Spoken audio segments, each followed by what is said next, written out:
Nashik cyber पोलिसांनी online betting आणि जुगाराविरोधात मोठी कारवाई करत देवळाली परिसरात सुरू असलेल्या एका आंतरराज्य ऑनलाईन बेटिंग रॅकेटचा पर्दाफाश केलाय। या कारवाईत 5 आरोपींना अटक करण्यात आली असून मोठ्या प्रमाणात इलेक्ट्रॉनिक उपकरणे, बँकिंग कागदपत्रे आणि सिम कार्ड जप्त करण्यात आले। पोलीस आयुक्त संदीप कर्णिक यांच्या निर्देशानुसार सायबर गुन्हे, बनावट कॉल सेंटर आणि ऑनलाईन बेटिंग विरोधात विशेष मोहीम राबवण्यात येत आहे। त्याच दरम्यान अरबाज शफीर शेख व त्याचे साथीदार देवळाली परिसरात ऑनलाईन बेटिंग सेंटर चालवत असल्याची गोपनीय माहिती सायबर पोलिसांना मिळाली होती। या माहितीच्या आधारे सायबर पोलिसांनी कळवण रोडवरील गंगा निवास येथे छापा टाकला।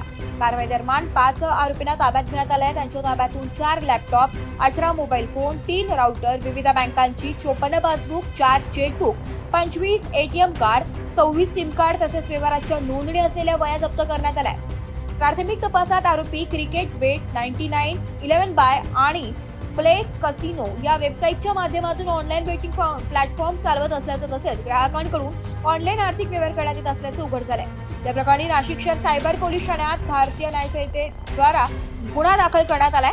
या प्रकरणाचा पुढील तपास वरिष्ठ पोलीस निरीक्षक संजय पिसे आणि सहाय्यक पोलीस निरीक्षक धीरज गवारे करीत आहेत। ही कारवाई पोलीस आयुक्त संदीप कर्णिक, पोलीस उपायुक्त किरणकुमार चव्हाण आणि सहाय्यक पोलीस आयुक्त संदीप मिटके यांच्या मार्गदर्शनाखाली नाशिक सायबर पोलिसांच्या पथकाने यशस्वीरित्या पार पाडली आहे।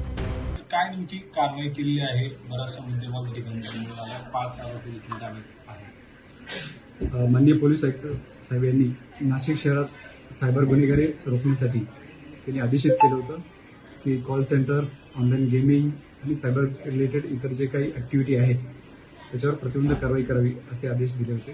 त्या अनुषंगानं गोपनीय माहिती प्राप्त केली असता देवळाली नाशिक रोड परिसरामध्ये ऑनलाईन गेमिंग, ऑनलाईन बेटिंग चालू आहे अशी माहिती प्राप्त झाली।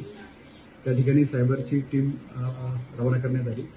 त्या ठिकाणी त्या सदर इसमांचा शोध घेतला तर त्या ठिकाणी अशी माहिती प्राप्त झाली की सदर इसम हे नाशिक रोड परिसरातून कळवण या ठिकाणी शिफ्ट होऊन त्या ठिकाणाहून ते गेमिंग आणि बेटिंग चालवत आहेत। त्याप्रमाणे टीम कळवण या ठिकाणी गेली। कळवण या ठिकाणी सदर त्या ठिकाणी 5 इसम मिळून आले। त्या 5 इसम हे वेगवेगळ्या 4 गेमिंग वेबसाईट चालवत होते। त्यांच्याकडून 4 laptop, 18 mobile, 54 bank passbook, 25 ATM card आणि 26 वेगवेगळ्या मोबाईल कंपन्यांचे सिम कार्ड्स असे त्यांच्याकडून मिळून आले आणि त्यांच्यावर पुढील आयटी ॲक्ट आणि गेमिंग ॲक्ट प्रमाणे गुन्हा दाखल करण्यात आलेला आहे। एबी न्यूज साठी गणेश फुले, नाशिक।